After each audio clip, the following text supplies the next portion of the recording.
welcome. What a warm night. How wonderful to be together in person. Hello, I am thrilled to welcome those of you in the hall and the many, many of you joining us from home to our Made Local series to celebrate the Pittsburgh launch of American Workman, the Life and Art of John Kane, just out by the University of Pittsburgh Press by Maxwell, Kane, and Louise Lippincott.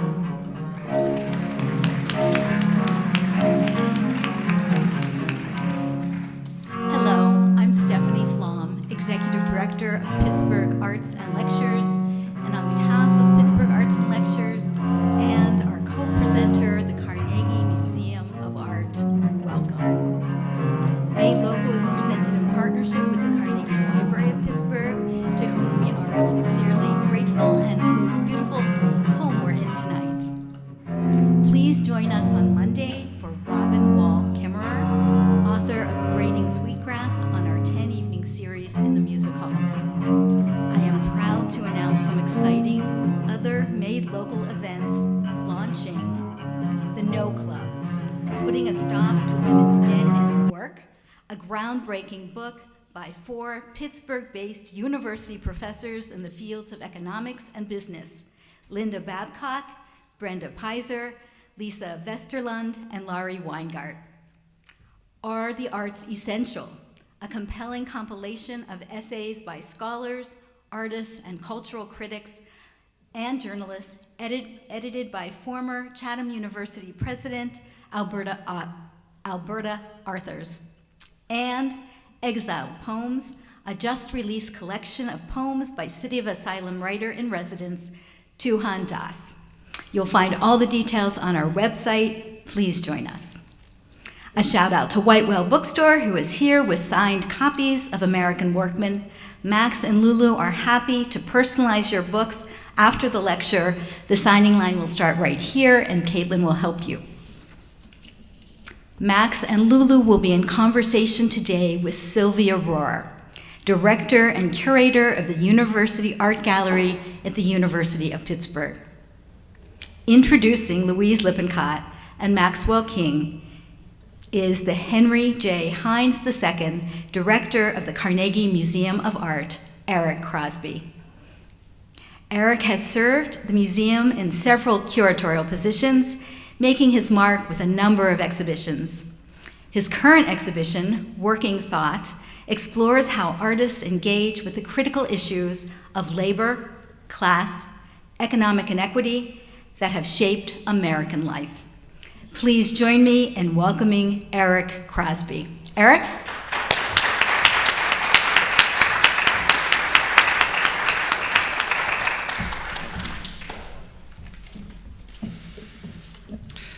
Good evening, and thank you so much, Stephanie, for your kind introduction, and for all the extraordinary work that you and your colleagues do for Pittsburgh Arts and Lectures, which is truly an essential resource for learning and connecting that uplifts our community with such great programs like this one. Carnegie Museum of Art is so grateful for this opportunity to co-present this evening, bringing the exhibitions and collections of the museum into dialogue with the humanities and the public discourse promoted by Pittsburgh Arts and Lectures. I have the distinct pleasure of introducing this evening's scintillating dialogue, not to put any pressure on its participants, which marks the release of a new publication, American Workman, The Life and Art of John Kane, by Maxwell King and Louise Lippincott. The stuff of art world legend, John Kane, who lived 1860 through 1934, was a laborer who by circumstance and unexpected talent became a celebrated painter and local hero. The son of a gravedigger, Kane, who was Scottish by birth, was self-taught. He had a tendency to draw on the job, whether as a railroad watchman, a house painter, or a miner. He came to paint pictures of our city and our region, observing its inhabitants and its industries, painting what he loved and what he took pride in. His ambitions evolved late in life in the 1920s when he started submitting paintings to the Carnegie Museum, to the Carnegie Institute at the time, for its annual exhibition, now called the Carnegie International. Then the exhibition was a juried affair. Either you were in or you were out. Third time was a charm, and Kane became the talk of the town, not just Pittsburgh, but New York. Did you know that the artist's famed self-portrait as a muscular man of industry, which graces the cover of this new book, was purchased by the Museum of Modern Art in New York in 1939? Whenever you visit Carnegie Museum of Art, you're bound to see a canvas or two by this homemade modern master. There are, after all, some 20 works by Kane in the museum's collection, one of the few artists collected in significant depth by the institution. And while his work may have appeared in other museum collections, there's something about this museum and its relationship to the lived experiences and complexities of industrialized labor, past and present, that resonates uniquely for Kane's art. Indeed, the themes of his life and his work remain relevant for us today at the museum. For example, our current group exhibition, Working Thought, presents the perspectives of some 35 contemporary artists at the intersections of art, labor, and economic disparity. And on April 30th, we debut the exhibition Gordon Parks in Pittsburgh, 1944-1946, which features a never-before-exhibited body of work documenting the workers of a local grease plant during World War II. If these concerns course through our program today, it is in no small part because Kane has surfaced them for nearly a century for our visitors through his work and his legacy. The task of bringing Kane, a much mythologized figure, up to the present has been seized ambitiously by our two guest speakers this evening, Maxwell King and Louise Lippincott. And frankly, everything I just told you I'm sure is apocryphal, and they'll correct me with their revisionist history. We have these two to thank for an essential historical revision to the life and art of this singular American artist. Maxwell King is the former editor of the Philadelphia Inquirer and president of the Heinz Endowments. Max is the author of a poetry collection, Crossing Laurel Run, and the New York Times best-selling Mr. Rogers biography, The Good Neighbor, The Life and Work of Fred Rogers. King also served as chairman of the board of the National Council on Foundations, and most recently, he served as president of the Pittsburgh Foundation. Louise Lippincott, or Lulu as we know her at the museum, is a historian and former curator specializing in American and European art from the Enlightenment to the modern era. She focuses on artists outside the mainstream, we love that, and the historical context that give meaning to their work. As curator of fine arts at Carnegie Museum of Art, she managed the largest John Kane collection in the United States. Previously, she occupied curatorial positions at the J. Paul Getty Museum in Los Angeles and the Philadelphia Museum of Art. The conversation tonight will be moderated by Sylvia Rhor Samaniego. Sylvia is the director and curator of the University Art Gallery, or UAG, at the University of Pittsburgh. She is an art historian who specializes in public murals with a special focus on Pittsburgh's historic murals. She also curated Kane Qualters, My Pittsburgh, a 2017 exhibition at Carlow University Art Gallery. Very, very beautiful exhibition, Sylvia. Please join me in welcoming Max, Lulu, and Sylvia.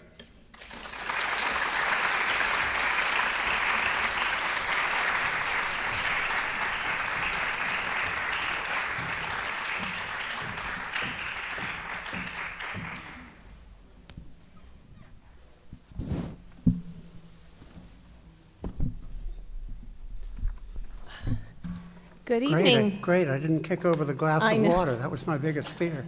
I know. We made it into our seats safely.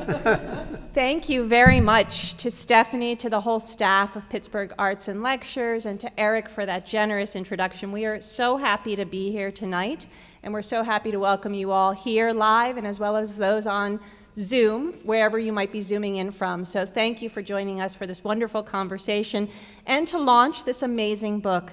So I'd like to start by saying congratulations. Congratulations to the two of you. It is a gorgeous, gorgeous book.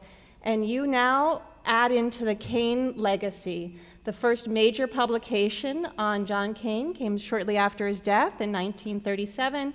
And then in 1971, about 40 years later, was followed by Leon Arcus's John Kane Painter, and here we are 50 years later with your amazing tome with two amazing different perspectives from the both of you. So I hope this conversation tonight will be able to unpack some of what you're bringing to us from your various perspectives. Lulu and I are bringing our next book out in 50 years. We'll be here for it. So actually, let me make sure we're doing this properly. I want to make sure we're moving ahead. We're lucky to be accompanied by some slides behind us and that will guide our conversation tonight, and hopefully we also have some audience questions that we'll get to at the end of this conversation. As I mentioned, you both come to this topic, to John Kane, from very different perspectives, so I'd like to start by actually just seeing how you got there. Max, in particular, you've just finished this amazing book on Mr. Rogers, Pittsburgh's hero, the man in the cardigan. So what took you from the man in the cardigan to the man in no cardigan, our workman, John Kane? I actually got interested in Kane long before I did Rogers. And I was working at the Heinz Endowments, which has a very nice collection of Pittsburgh painters. And a Pittsburgh art dealer came in, Pat McCardle, his name is. I don't know, is Pat here tonight? Oh, Maybe there he is. Well, Pat McCardle came in as a consultant to the Heinz Endowments, and he said to me, "I can't believe you guys don't have a Kane." And I said, "A what?" And he explained who John Kane was, what his life story was, and got me really interested. So I started doing a lot of research, and then I left the Heinz Endowments, and I went to St. Vincent and helped get the Rogers Center going. And at that time, I had an opportunity to do the biography of Rogers, which I knew was more timely. So I didn't come back to Kane until 2019, I guess. And after I went back to the research and started writing, I realized I felt comfortable telling the life story, but I had no ability to do the art history, the art criticism. And I remembered Lulu from the Carnegie Museum of Art, and the single smartest move I made in the whole project was asking Lulu to have coffee with me at the Starbucks, and she agreed, because of course she had spent over 20 years with John Kane at the museum. And so that just changed the whole trajectory of the book and made it stronger and better in every way. So can I add a little bit on that? So what are some of the similarities that you see between a Mr. Rogers and a John Kane? Are there any? Oh yeah, I think there are. I mean, Kane was a drunk and a brawler, which Fred was not. Right. Fred was a teetotaler and a very Right. sweet and kind man.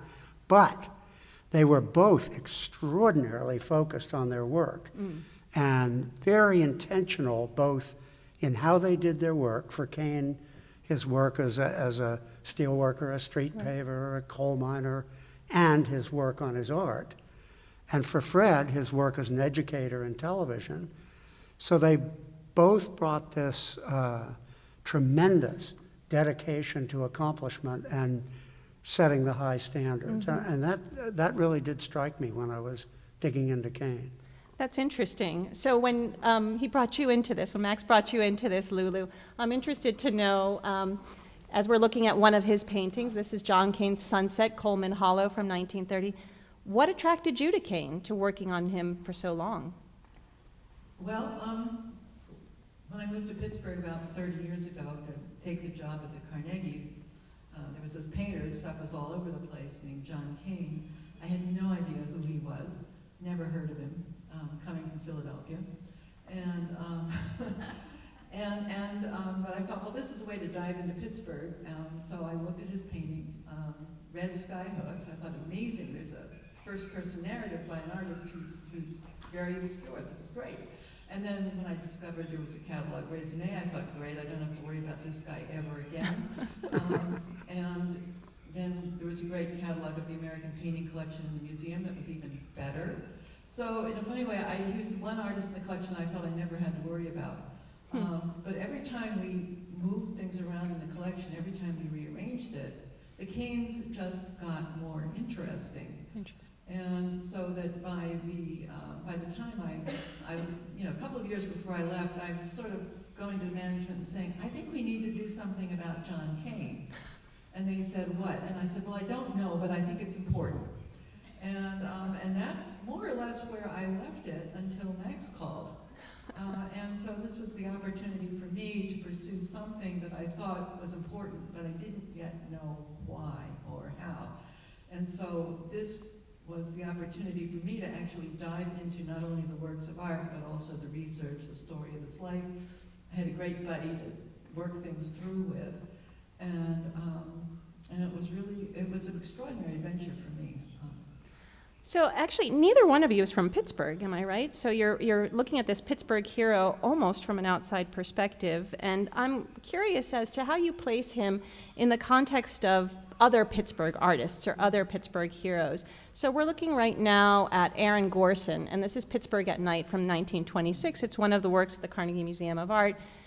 He is of Kane's generation, but they're significantly different. So I'm wondering if you could talk a little bit about how did Kane fit into his generation of artists, but also of other people, workers. Well, he certainly didn't fit into his generation of artists. He was Pittsburgh at the turn of the century. The art scene, including the international, was dominated by these late 19th century, early 20th century post-impressionists like Gorson, who concentrated on the spectacular light effects created by the mills at night, and who painted these extraordinarily beautiful, but sort of not terribly detailed scenes of Pittsburgh. You can't recognize where you are from an impressionist painting of Pittsburgh. Mm-hmm. Kane brings a completely different sensibility, and the interesting thing is that Kane actually lived in the mills, worked in the mills, lived in the mill towns, and he paints them completely differently. And it's quite clear that much of his painting is motivated by a desire to get the hell out of there and find a beautiful place where he could relax and enjoy himself. Actually, that ties into thinking about him in relationship to other immigrants or laborers of the generation. I was really taken by how much of a story you've presented, not just of his art, but of him as a laborer. And I would like you to talk a little bit more about that. Well, I ended up feeling as if he was very much an exemplar of Pittsburgh in a couple of different ways. We all know Pittsburgh has a great history of reinventing itself. Mm-hmm. Every 20 or 30 or 40 years, whenever Pittsburgh hits. Kane was both of those things. Mm. Kane went through life reinventing himself. Steelworker, coal miner, boxer, street paver, bridge builder, house painter, carpenter. He built big factories in Akron, Ohio. And so he had that same quality of being able to focus on his capabilities. And he did this with his art, too. Yeah. And find excellence in everything he did, sort of sequentially. And at the risk of being too sweet to Pittsburgh, I would say that reminds me of Pittsburgh's character. I see that, and I put up an image here of street pavers, which is the work that John Kane did. There is something else I want to add, Sure. though, because you mentioned the context and history that's Yes. in the life narrative. And I want to mention Peter Croft. I think he's out there somewhere. I can't see you, Peter, because of the lights, but you can wave. He's the editor-in-chief at Pitt Press. And when I brought him in the first draft, when Lulu brought her first draft in, he loved it immediately. When I brought my first draft in, he said, "It's an interesting story, Max, but where's the context? The guy didn't live in a vacuum." Right. And he sent me back for about 5-6 months to do lots of research on Pittsburgh at the time that Kane lived. And it was a huge benefit to me and to the book that he did that. First of all, it made it a lot more fun. Yeah. I had a ball reading all this history for about 4 or 5 months. And I'm very grateful for that, as well as grateful for the extraordinary quality of the printing that they did. The narrative of labor and the history of labor in Pittsburgh comes out very strongly as a character, as a story here. But it really helps us understand Kane so much more. But you add another layer, not just the jobs he took, but how it came out in his art. I loved one line from your book that says, "He drew like a paver and painted like a steel worker." And at first I thought, oh, how would that happen? But you dissected that so beautifully. And actually, in this comparison that is in the book, could you walk us through how you saw that come out in his paintings? Sure. Well, I think that one of the mysteries that none of the previous literature had solved was how did he become a good enough artist to attract strong critical response and to get himself into the international. And it wasn't through art school. He had various opportunities to go to art school. Either he couldn't afford it, he was working elsewhere, and at the end of his career, people said, don't bother, you're good enough already. So what I had to sort of start with was the idea, well, okay, whatever skills he had when he became an artist, he must have acquired doing his other jobs.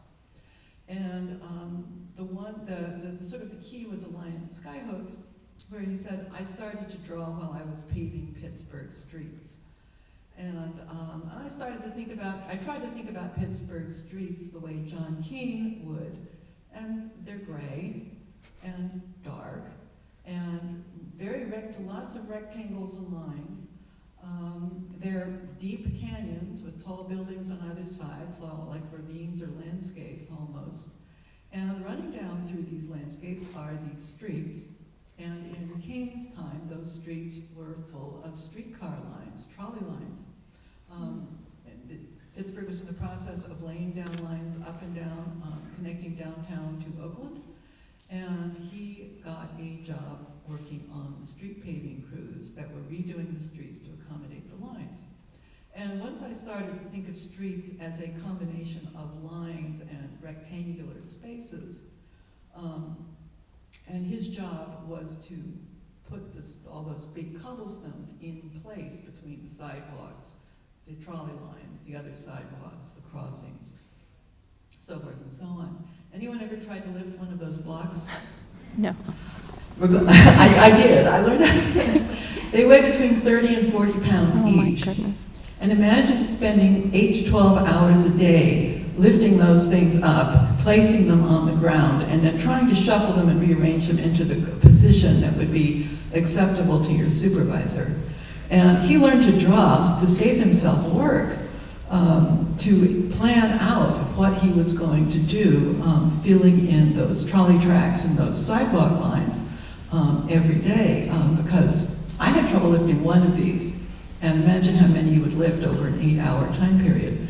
And so this is an example of how his working life and working experience ended up informing his artistic practice.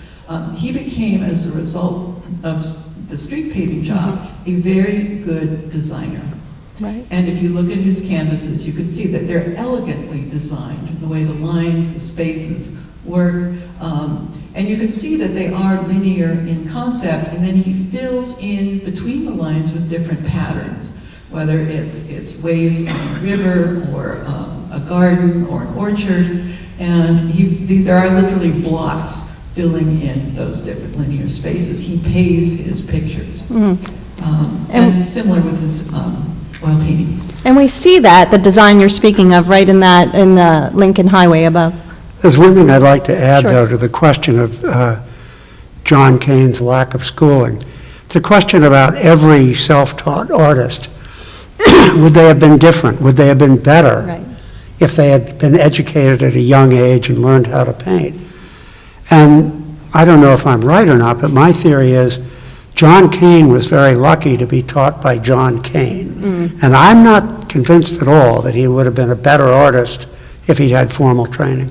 I think that's a really interesting perspective, and again, I think that's something that comes out as you speak about his painting on the sides of railroad cars, but even in other aspects of his life, I think I'm going to come back to that, which includes the boxing. Like, when I read, I'm an art historian, so I read so many narratives of artists. It's very rare that you get a background on boxing as part of those art historical texts, but I was fascinated. Thomas Aikens, actually. Oh, there's actually, you're right, there are some boxing things. Yeah. You got me there. But it is true in this, thinking about boxing in Pittsburgh, but as John Kane as a boxer, that's also part of his alternative training. Yes. Could you talk a little bit about the boxing community? Well, he's interesting in that he got into boxing the old-fashioned way as a barroom brawler. John was a drunk much of his life. He struggled with alcohol all his life. Partly explains his peripatetic nature, always moving, always moving. But he started as a barroom brawler, and he was very successful. And so some of his friends said, well, you should fight this guy and that guy, and eventually he was fighting a few professionals, not a lot. And I don't think he made much money, but he did win a lot of fights. And Gentleman Jim Corbett, Kane ran into him about 8 or 10 years before he became the world heavyweight champion. Kane was working in Tennessee in a coal mine down there with a friend of his, and there was a barkeep, who was a great boxing fan, and he got Kane into boxing down there. And so when Corbett came to town, he was doing exhibitions around the country to kind of build his fame and his name and get a shot at the crown. The barkeep set up John Kane with Corbett, and it was an exhibition match, not a prize fight. But it was sudden. It ended after 3 rounds, somewhat abruptly, and they called it a draw, which Kane accepted. But I have this feeling that maybe he pasted Gentleman Jim Corbett one too many times for his trainer. And do you think it contributed to his ability to get into the art world in a strange way? Yeah. What I learned from the boxing is that this guy never quit. He bragged about the fact that sometimes he simply won these matches by outlasting his opponent. And being knocked down for him, it was not a loss. It was the end of round 1. He would get up and start round 2. So a couple of rejections from the Carnegie International jury didn't faze him at all. He got up, and sure enough, he got in on round 3 with the international jury. He was a very, very competitive man, and it manifested itself in everything he did, whether it was boxing in the saloon, or painting pictures for juried exhibitions, or being the best railroad boxcar painter on the lot. And that desperately competitive spirit pulled him through a lot of different enterprises. It is interesting that he chooses to show himself in his self-portrait in the physicality. It's the pose of a fighter. Of the pose of a fighter in one of his self-portraits. And of a worker. Yes. He was laborers sold their labor on the basis of their strength and endurance. And it was one of the aspects of his physical strength and endurance were basically what got him through life and what got him jobs. And there's a lot more to that than just the boxing and the strength. Right. But those are the underlying and most obvious characteristics. It is interesting that there are a lot of aspects of John Kane's life that are somewhat problematic or complicated for the average person in terms of, you mentioned he was an alcoholic. There are several other aspects of his life that you bring out in your book, and you address very boldly, but with a lot of compassion, and bring in new information about some of his life. This is the John Kane's Oakland Police Station, which is something I'd never seen before. And you discuss many of these aspects of his character. He left his family, there was mental illness, and why did you think it was important, actually, to focus on those topics, especially right now? Well, first of all, something about this drawing by John Kane. It's called Oakland Police Station, 1918, and it is his recollection of being hauled up before the local magistrate by his wife after coming home one night dead drunk and setting fire to the house by pouring Scotch whiskey on the kitchen fire. And she called the police, and this is the record of the courtroom intervention where the judge says, you stay away from your wife and you're in jail until you dry out. It's quite remarkable that he drew this and that this pit drawing survives. And we went into, first of all, nobody knew about some of his more desperate episodes. There was at least 1 suicide attempts and 2 or 3 incarcerations for alcohol-related mental illness, as well as tuberculosis later in his life.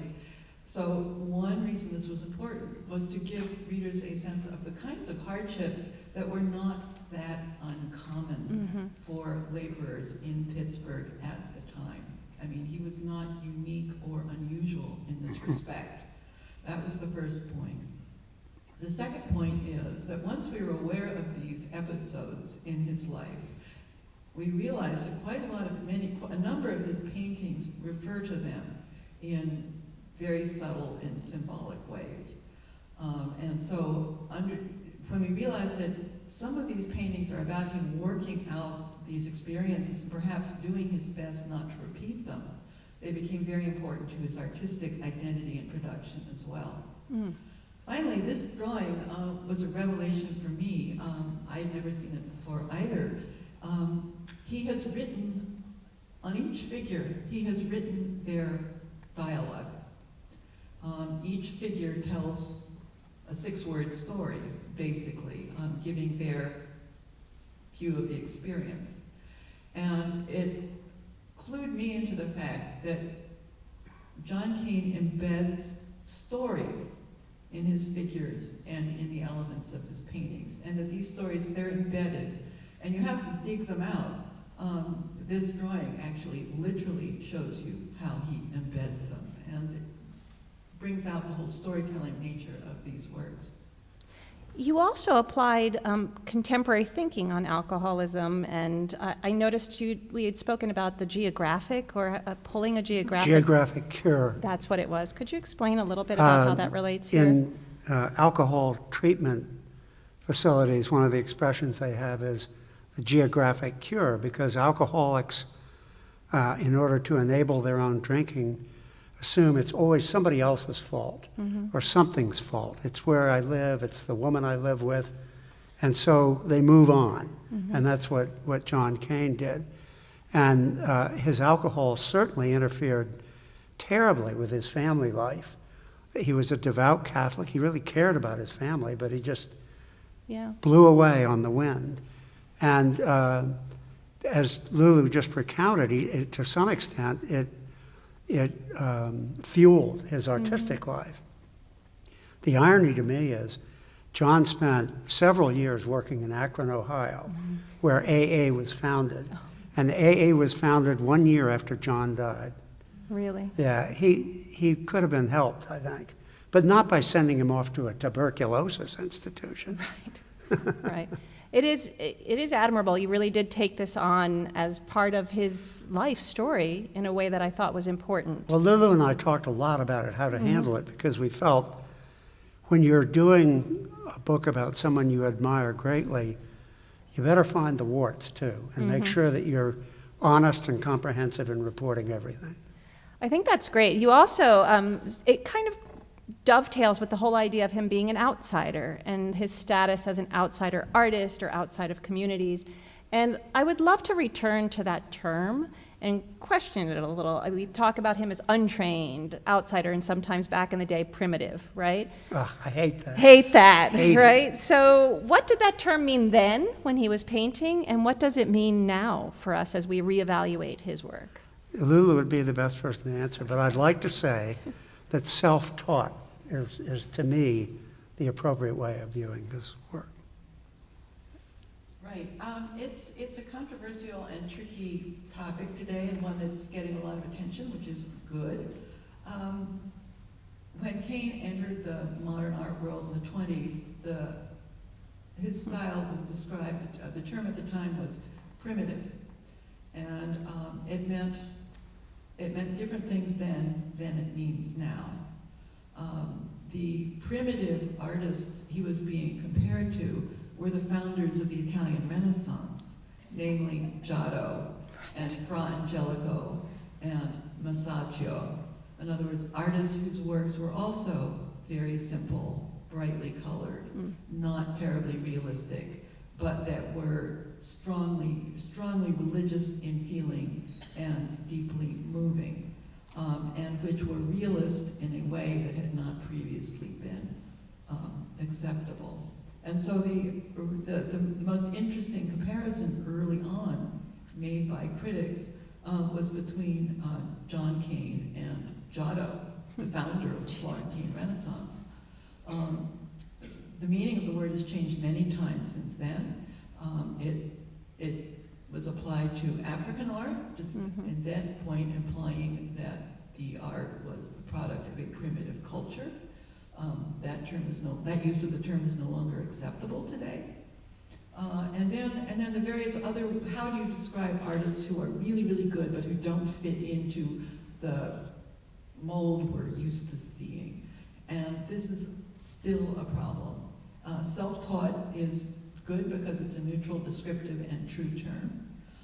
Many of the other terms used to characterize Kane and many, many other artists like him, all of them stress the fact that this art is not like us, not like what we're used to.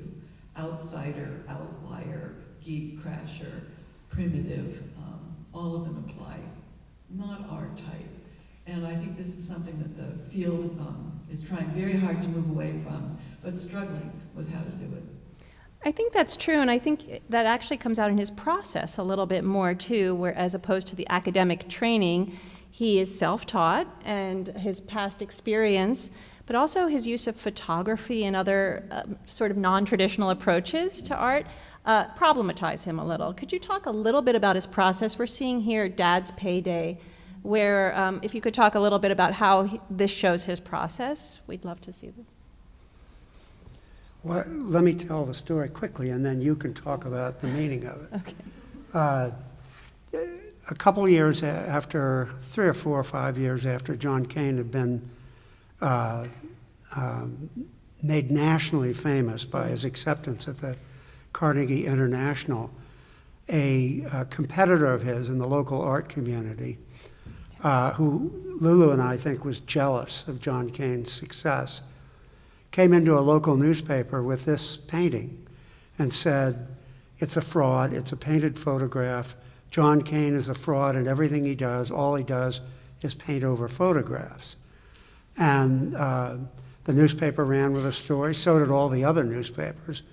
In fact, as a herd, they declared him to be a great art hero, and as a herd, they tore him down. Familiar with that at all? Yeah. But it wasn't true. I mean, Lulu will explain how he used photography, but his pictures, by and large, were not painted over photographs. Many years before he was accepted at the Carnegie, he actually made a living getting family pictures and then painting over them. So there's some history to that.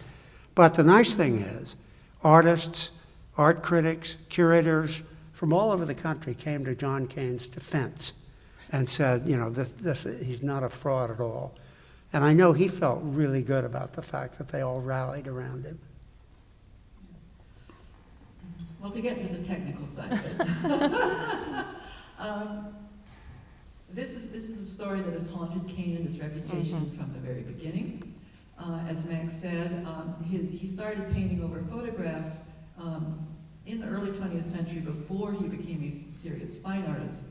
And it was a standard way to make a living. You would have a photograph blown up of a person, and then you would colorize it. There are millions of these things all over Pittsburgh right now, still. And it was the person who was doing the coloring was not considered an artist. They were simply a technician in the photographer's studio. It was not art in the fine art sense. Kane was, because of his partly because of his lack of art education, was not a good draftsman, and he could not draw the human figure. But he did believe that the human figure was the greatest subject for art, so his solution was to use photographs when he wanted to make a figure painting. I have news for Eric. The picture that won the first Carnegie International is based on a photograph and a postcard. And almost every figure painting he did is based very closely on a photographic model. He used postcards, he used Renaissance paintings he found in books, he used calendar illustrations, religious pictures. It was a pretty eclectic bunch of sources. But as he moved forward in his career and landscape painting paintings took up more and more of his time. They got better reception from art critics, and he was much more comfortable and skilled representing landscapes. And in 1928, he bought a camera. Mm-hmm. And this is something that we had not known before. And he took the camera with him when he wandered around the city, and he used the photographs with that camera in place of sketches and drawings. So the photographs and the picture of Dad's payday turned up in a private collection more or less around the corner from my house. Both were a revelation in terms of understanding Kane's use of photography. Here's an example of one of his photos. We should thank Mary McDonough, though, for, Oh, well, that is Mary, yes. yeah. Mary McDonough is the collector who has preserved these. She's a niece of Kane's original biographer, Murray McSwiggan. And these materials were absolute eye-openers. This is an example of one of his photos. The original is 1.5 inches high, 3 inches wide, so it's blown up. And as you can see, it doesn't look like much of anything. But in fact, he incorporates those buildings and part of the scenery into his paintings, and so they function. He stitches them together, plots them out, but he does not copy them directly. And this is very much photography as part of his creative process, and very much in line with what other landscape painters were doing at the time. So there's a real change in his use of photography. He becomes much more sophisticated in the way he uses them as the basis for paintings. By the way, I would point out that 40 years later, Pittsburgh's other most famous artist, Andy Warhol, Right. showed how you can use photographs again and again and again and again as fine art. I think the comparison between Andy Warhol and John Kane still has to be borne out a little in terms of these native sons of Pittsburgh and what they bring to the world and what they reflect on our city. I'm putting up this image here, the Highland Hollow from the Carnegie Museum of Art. Another part of his process is that of being an immigrant and how memory and nostalgia play into his works. And I brought up the Highland Hollow because I feel like that brings that out. But could you talk a little bit about his immigrant experience and what that means for his art or for us, our understanding of him? Well, John did not want to be an immigrant. He wanted to stay in Scotland. He had a good job. Yeah. He loved Scotland. He was already drawing as he went different places. But his father died, his mother remarried, and his stepfather was determined to move the whole family to Pittsburgh, because Pittsburgh was this promised land where everybody could get rich working in the mills, maybe. And eventually his mother, he adored his mother. He got his Catholicism, I think, from his mother. He got a lot of his values from his mother. And she talked him into going to Pittsburgh with the rest of the family. And then he fit in, and he felt great about being a Pittsburgher, I think. So being an immigrant worked for him. And of course, this was at a time when scores of thousands of people were immigrating from Ireland, Scotland, Eastern Europe, all sorts of other places to work in Pittsburgh's industries. So he did fit in very nicely, I think. But he does pull on nostalgia for Very a lot of his much. works in terms. He did a number of paintings of Highland dancers, and they turned out to have a very interesting evolution and history. When he talked about how much he loved Scotland and what he remembered best, he talks about the dancing and the music. He was poor when he moved. He had a small tin trunk that contained all his worldly possessions. Among the possessions in that trunk was a tin whistle on which he would play his Scottish folk songs, and playing that music would bring back memories and the feelings he had as a child in Scotland. When his daughters were older and he was working primarily as a laborer, when he came home from his trips, his daughter recalled how wonderful it was. He would pull out his buckets of paint and paint the Highland dancers on the backyard fence or inside the coal shed for the kids in the neighborhood to enjoy and dance with.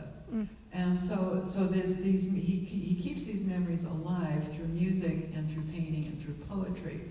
The picture on the screen is sort of I think of it as a sort of halfway picture in that we don't know, the setting is very neutral. The dancers are copied from a 1910 postcard, a 1926 photograph published in the Illustrated London News. Wow. And the landscape, maybe Scotland, it may be Pittsburgh, we can't really tell. But in the later landscapes, which involve the Highland dancers, he starts to add local details. And the late ones from 1932 and 33, you can recognize all of the buildings from Kennywood in the background of these Highland dancers. He attended the Scotch picnic every year there, and it was one of the moments that, for him, brought the old life and the new life together.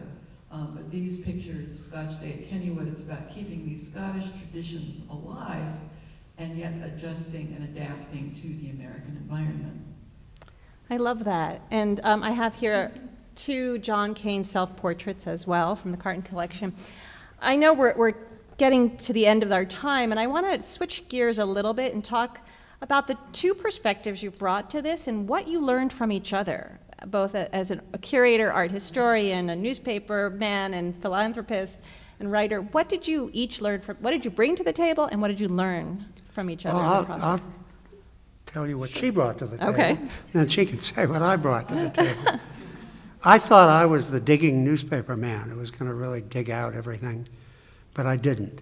And Lulu, it turned out, is not only a fine essayist about art, and you can tell just by listening to her this evening how skilled she is in relating Kane's life to the art, but she turned out to be a digging, investigative reporter who found all sorts of good stuff that was good for the life part of the book and good for the art part of the book.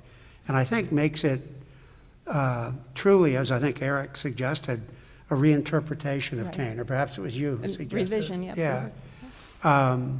So Lulu was brought just what I needed, which was an art historian's eye to go through all of his work and relate it to his life. And she was a great reporting partner, and we read each other's writing and corrected and added. And You've brought out a lot of new information about Kane in this text. I can see the reporting from both areas, so it's definitely there. Well, I wouldn't have been able to do this without Max. Max had the vision and the drive and the guts to take a subject that was pretty much out of fashion and to bring it to this wonderful conclusion. When he called me in, he was working hard to sell the story to various publishers and not getting the best results, and he never quit. And knowing that Max had this conviction that the story was worthwhile, that the man was important, and that the work would get done, really motivated me and encouraged me to say, okay, the next year, 2 years belong to John Kane.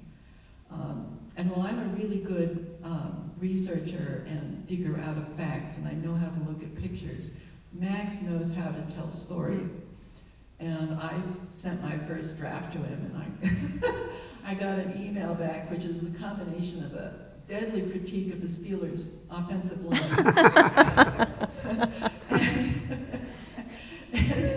Yeah, you should just tell the damn story.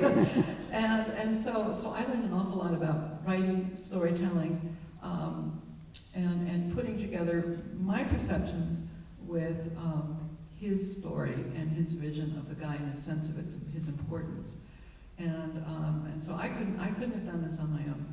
And Max, if I was the investigative reporter, Max was the managing editor. And I am just endlessly grateful for the opportunity he gave me. I should mention one other thing, which is this is the year of John Kane in Pittsburgh. Right. In May, we've got the John Hines History Center is going to have an exhibit on his life and his work.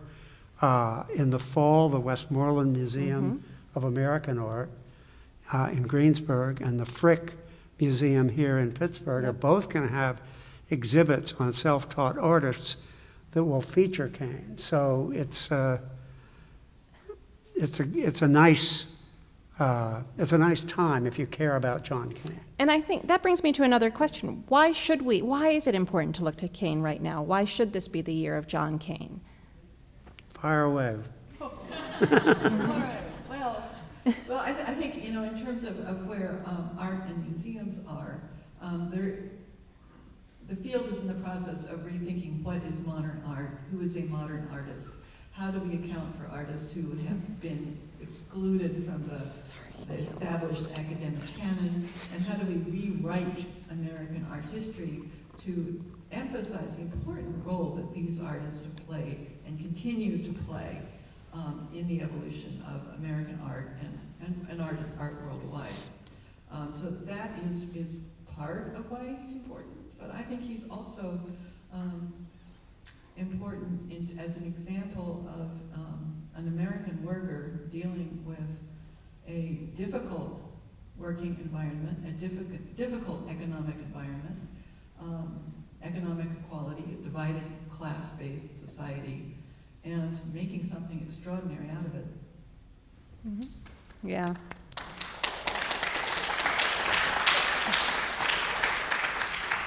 On that note, I actually want to point out the dedication of the book. And you dedicated the book to for all the working men and working women who have made John Kane's Pittsburgh the very real, gritty, and beautiful place we love.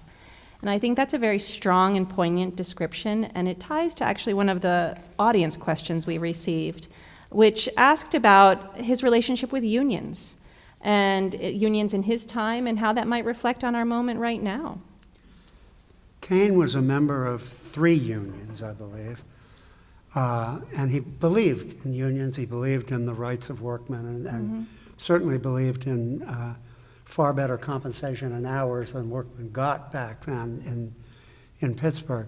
But John Kane was a loner. He never became a union leader or a champion of the cause, because whatever he did, he tended to just fall back on himself, be something of a loner, focus on his own agency as a person rather than trying to be involved in something like that.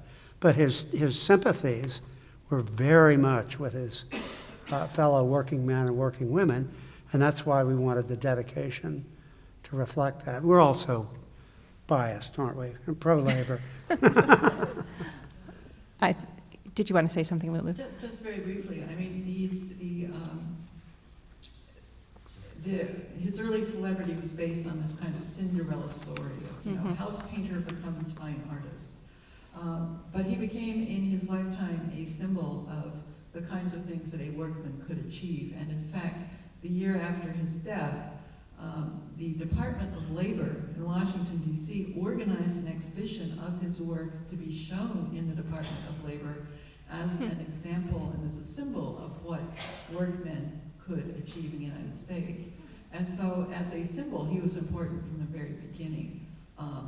As a role model, he is a flawed character, but his determination, his grit, his ability to take what was given him and turn it into the best possible outcome is still inspiring. Absolutely, and I do think we're running out of time right now, and I wanted to see if there are any parting words that you want to leave us with about John Kane or the book. What would you like the reader to take away from the book? Well, mostly I want them to buy it. And you'll get a signed copy today. But I think the fact that Kane is both very interesting and very important is what I would hope they would take away from it. And I'd like to end with offering a toast to Pat McCardle, who's been a champion of John Kane for 40 years and has got to be happy about this year.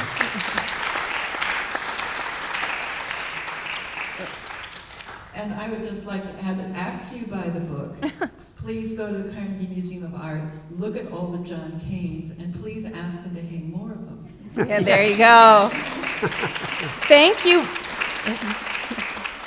Thank you both so very much for being here today. Thank you, Sylvia, for doing And such a good thank you all to the audience that we see in front of us, those out there in the world, and thank you to Pittsburgh Arts and Lectures. Thank you both. Thank you. Congratulations. Thank you. I think we get up and, yep.